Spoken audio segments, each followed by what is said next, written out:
चलिए, आप सभी जुड़ चुके हैं हमारे जहाज स्टडी के साथ, जो कि आप जेई से जेई बनने तक का सफ़र हमारे साथ बने रहिए।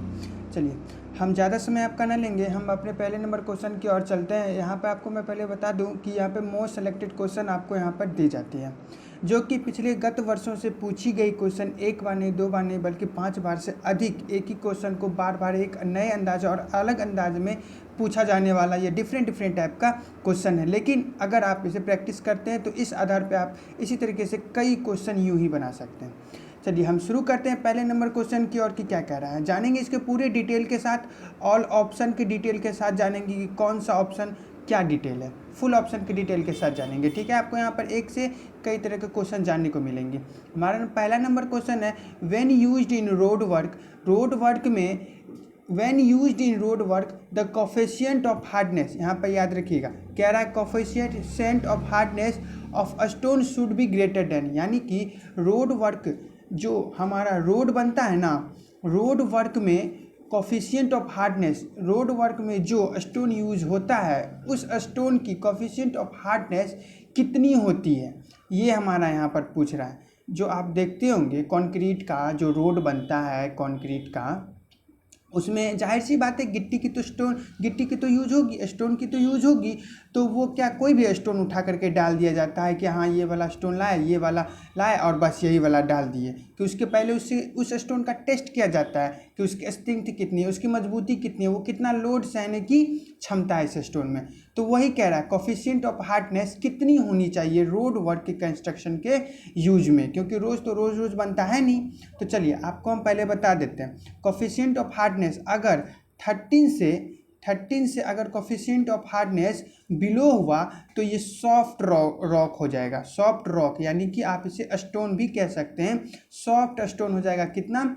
13 से अगर नीचे हुआ तो इसको हम रोड कंस्ट्रक्शन में यूज़ नहीं करेंगे, इसको हम नॉर्मली बिल्डिंग कंस्ट्रक्शन में यूज़ करेंगे। ठीक है, बिल्डिंग कंस्ट्रक्शन में या फिर उससे बिलो जो भी कंस्ट्रक्शन हो, जो टेम्परेरी कंस्ट्रक्शन हो, उसमें हम यूज करेंगे। ठीक है, और अगर 13 से 17 तक रहे, 13 से 17 तक रहे तो ये मीडियम स्टोन हो जाएगा, यानी कि इसकी कोफिशिएंट ऑफ हार्डनेस मीडियम हो जाएगी। कितनी? 13 से 17, ये मीडियम कोफिशिएंट ऑफ हार्डनेस हो जाएगी। इसको आप बिल्डिंग पर्पसेस के लिए इजीली यूज आप इसको कर सकते हैं। ठीक है, और रही बात रोड की, तो रोड की यहाँ पर हो जाएगा 17 से एभव, 17 से एभव अगर कोफिशिएंट ऑफ हार्डनेस है, टेस्ट करने के बाद अगर कोई स्टोन इतनी लोड झेलने की क्षमता है किसी स्टोन में, तो वह 17 से ऊपर होना चाहिए, जिसे हम रोड कंस्ट्रक्शन में इजीली तरीके से यूज कर सकते हैं। तो यहाँ पर हमारा ऑप्शन नंबर सी हो जाएगा।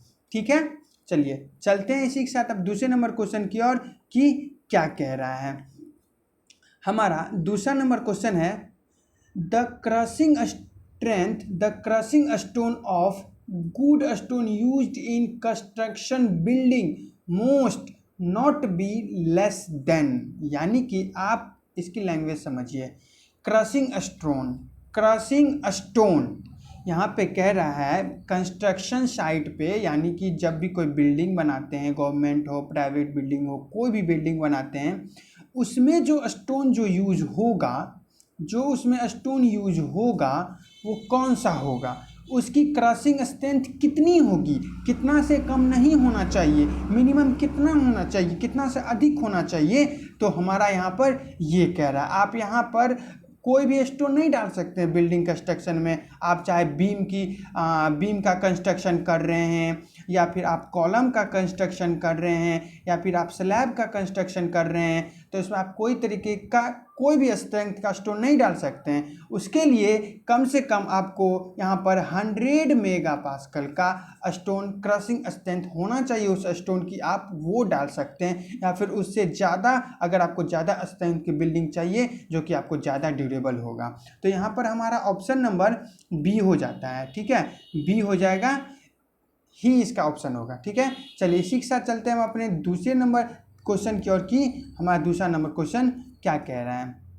हमारे यहाँ पर अगला क्वेश्चन है, when field needed water is 40 centimetre depth of water in 10 days, water in 10 days what is duty, यानी कि कोई एक, मान के चलिए कि कोई एक फील्ड है, ठीक है, कोई एक फील्ड है, इसमें आप गेहूं रोप रहे हैं, चावल रोप रहे हैं, मकई रोप रहे हैं, कुछ भी रोप रहे हैं, उसकी 40 सेंटीमीटर, उसकी 40 सेंटीमीटर गहराई तक पानी सोखने की कैपेसिटी है, ठीक है, उस फील्ड की। अगर वो 10 दिन तक, अगर वो 10 दिन तक कंटिन्यूसली वाटर यूज किया जाए, कंटिन्यूसली वाटर कंज्यूम कर रही है, तो उसकी ड्यूटी क्या होगी ये पूछ रहा है।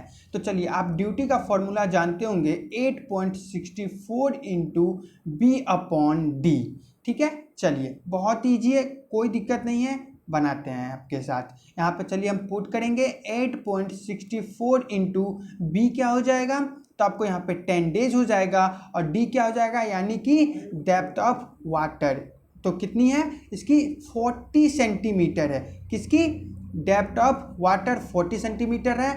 आप इसको कट करिए, इसको इससे कट करिए, और ये यहाँ पे आ जाएगा, ठीक है।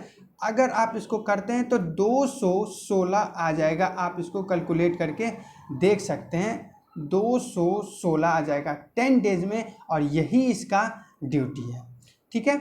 उम्मीद करते हैं आपको वीडियो अच्छी लगी होगी। अगर आपको वीडियो अच्छी लगी है तो जुड़ सकते हैं हमारे चैनल के साथ। मिलते हैं आपसे कोई नेक्स्ट वीडियो में, कोई अच्छे सा मोस्ट इंपॉर्टेंट क्वेश्चन के साथ। आप अभी फिलहाल एग्जाम दीजिए।